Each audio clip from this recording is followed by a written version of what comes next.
So there's a lot of other stuff I have to talk about.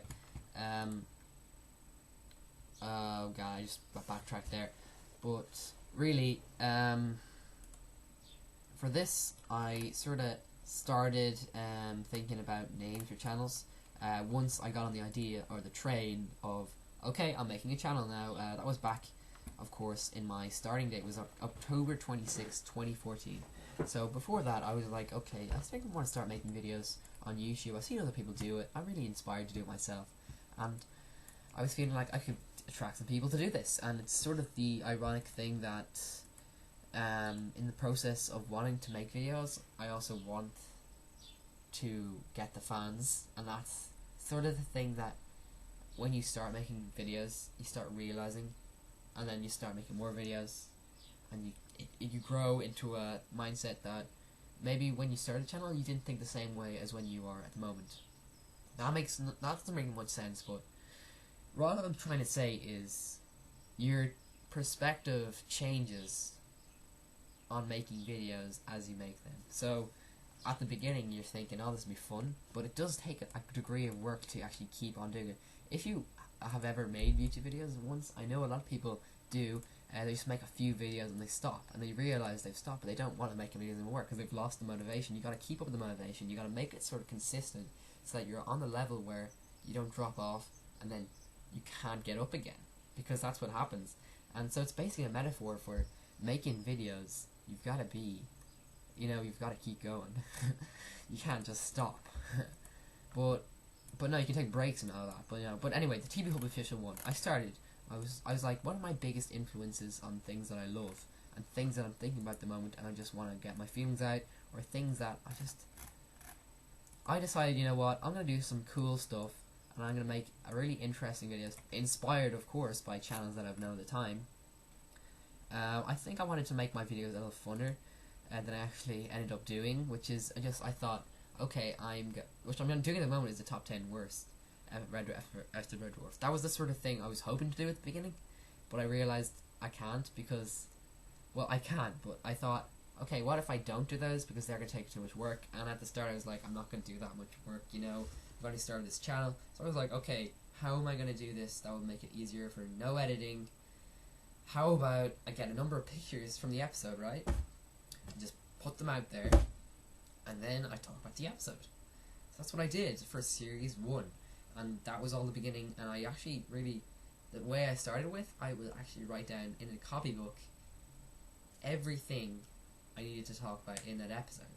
So I would have, say, every bit of funny moment or anything that we're going to talk about from that episode, and then I would just list it down, and then I would talk about all the moments that happened, and I would go in, and so my first episode, I really was getting a lot of thoughts about what I thought of all of Red Dwarf, from the beginning, how it all started, that interesting stuff about that, and then I started talking about that, and then as I went into the video, I just talked with the background of the pictures moving along, so picture, and then it's my audio, and then I get into the video, and you can sort of see a story coming along because it's all chronological pictures.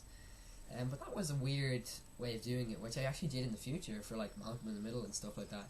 But no, I started off, that was my biggest influence, I say still is, that I make this channel, is talking about that one TV show, Red Dwarf. Obviously go check that out if you haven't already. Why am I pointing here? There's nothing there.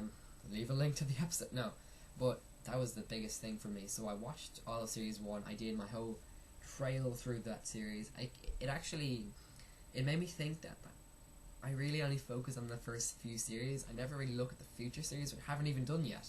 I'm still looking at those first 3, which really inspired me the most. I started watching from those episodes, and then went back on those ones the most. I've watched those the most, so they're the most interesting to me. But of course I have to go and watch the future episodes for my top 10 worst episodes. But that's all to come in the future, of course. Now really, what else? No. So yeah, Red Dwarf. Of course, when I went through those episodes, I actually really appreciated the Red Dwarf series 1 even more. And so I watched all the episodes. Each time I did my episode, I had my copybook, written review of that one, and then quickly I went up, I got my pictures sorted out, I screenshotted pictures from the episode, so amateur of me, I pasted them onto Movie Maker like I'm doing right now, and then I decided, okay, I'll talk about it. So I did episode 1, the end, episode 2, which was that Future Echoes, brilliant episode. Episode 3 was like Balance Power, then God, Waiting for God, and then Me Squared and Confidence Paranoia. All of the episodes that I had watched and thought were brilliant, but some of them I sort of downplayed what I thought of them after that. But I really didn't go too much in detail on that. But the fun episodes for me, I realised when I did that series, and I learned from that, were the ones that weren't great, but I just sort of, critiqued them. So that means, and that actually sort of led on to what I think of doing the top 10 worst episodes, which I'm going to do. And I'm in the process of doing at this very moment. But I realised that critiquing them and talking about the sort of stuff that didn't work is more helpful than just talking about, oh, I love this episode, or oh, what happened in the episode. So that's not helpful really, or it does. No one learns from that. That's why I watch like Nostalgia Critic and stuff. I don't want to exactly hear what he's talking about the thing that I've already seen, and just repeat what I've seen.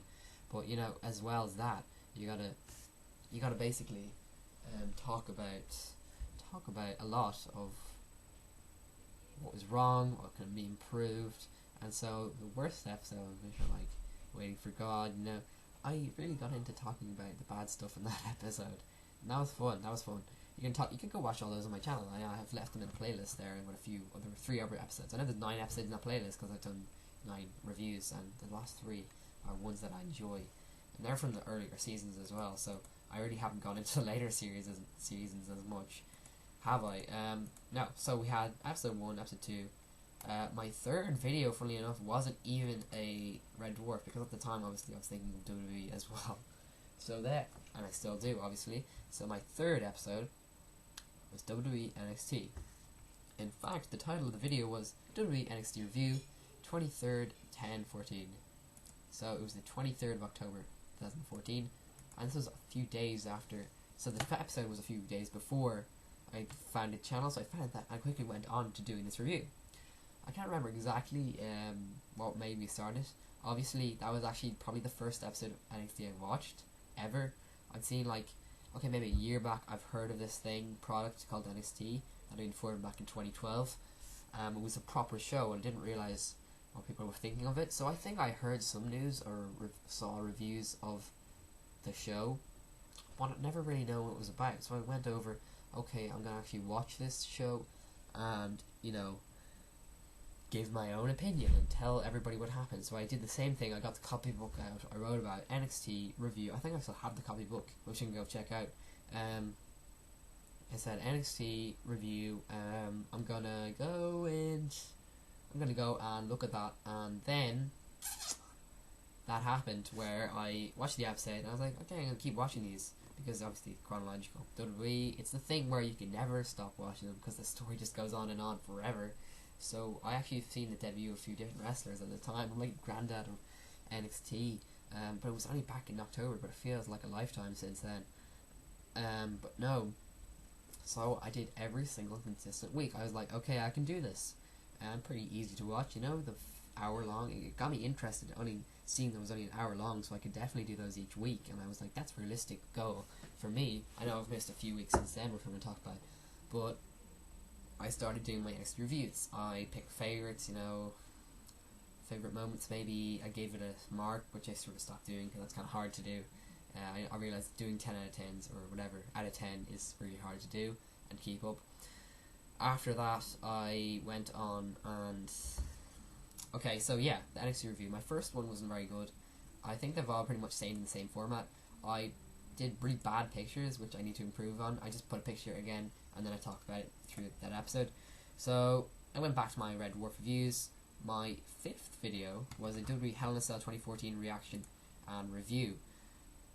That episode was a hard one to do because I had to watch the whole pay-per-view.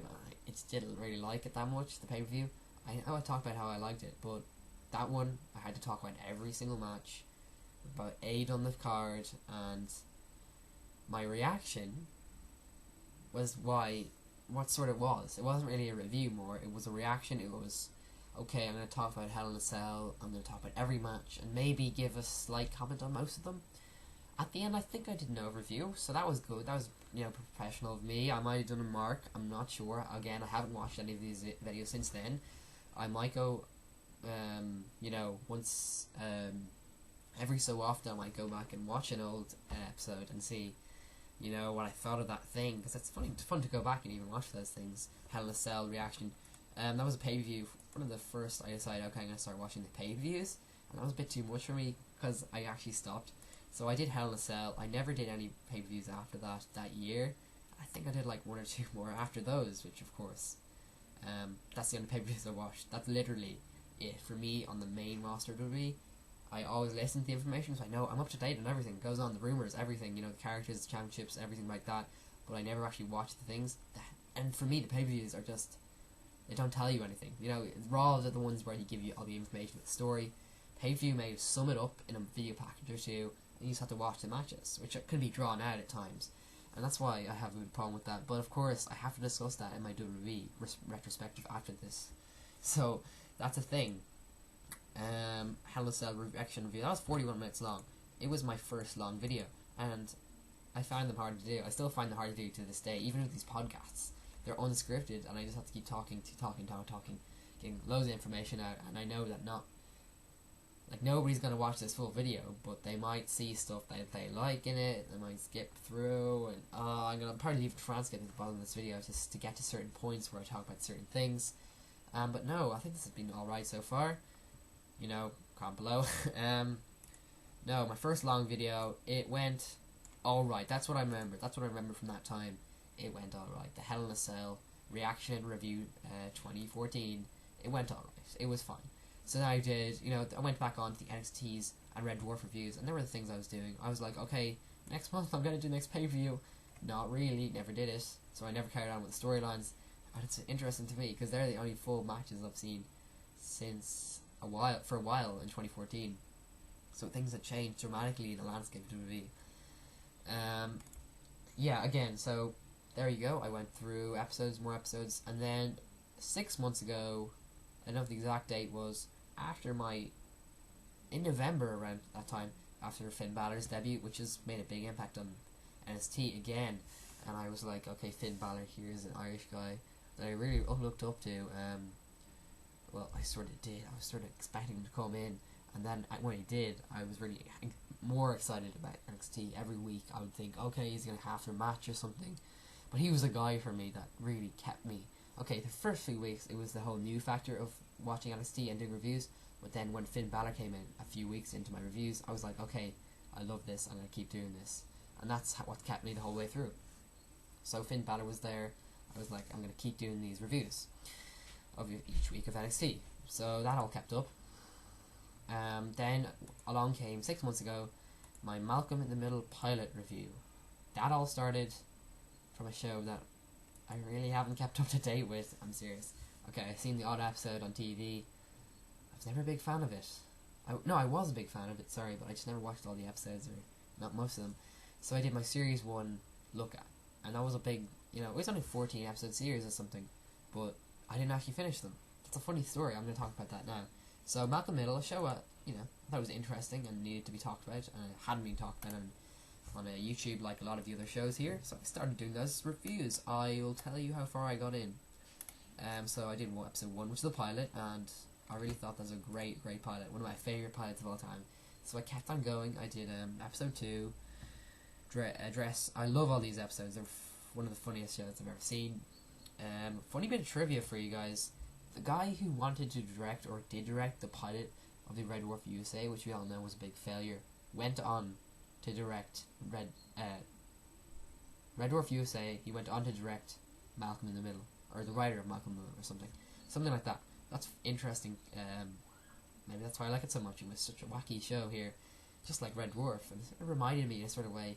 It was Americanized. It was, I hate to say, but maybe even funnier than Red Dwarf. And there's more of it to watch. So I did all of those episodes up till, oh god, I think I went back the next year and did, I don't know, I went up to episode 12, which was Cheerleader. So there's a few more episodes I haven't done, and I still haven't done now. I'm going to go in why I didn't do those. Oh, the new episodes that I haven't watched yet. There's a reason for that somewhere. Okay, so I've recently finished. I did last year, or the very start of this year. I watched all of series 1 of Malcolm Middle. I went on. I watched a lot of episodes in series 2, which I'm still in the process of watching. I just have to go back now and again and watch those.